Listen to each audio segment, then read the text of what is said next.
Hey there fellow tubers, Horik here. I just want to make a quick video on the scout class and how to get marksman level shots with it consistently. So one of the first things to remember with the scout is picking your weapon type. Everyone has their own preferred weapon type. I personally like the siege bow, which has a longer draw time but can stop vampires dead in their tracks. Very useful for team fights.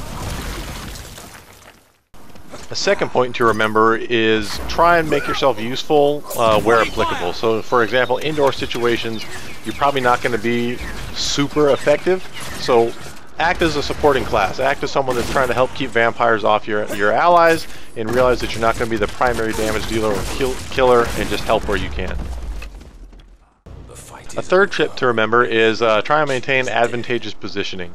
The scout class depends on long range and kind of field of view, so avoid what I'm doing here and letting yourself get picked up by a sentinel because you don't see him coming.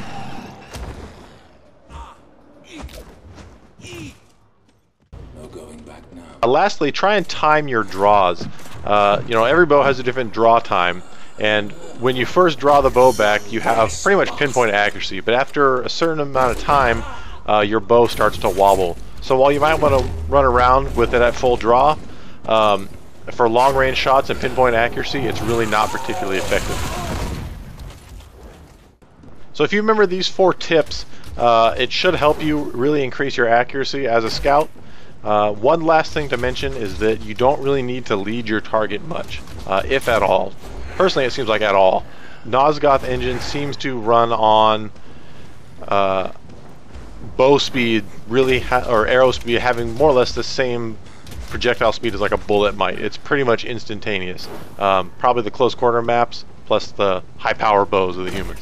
So if you remember these 4 tips, it should really help increase your accuracy and effectiveness as a scout in terms of the long range fight. I hope this video has been helpful. If you enjoyed or liked the video, please either like it or subscribe, and feel free to add any comments or suggestions or things you might like to see in future videos, or tips and tricks for other classes. This has been Horik on Horik's Hall. Thanks for watching.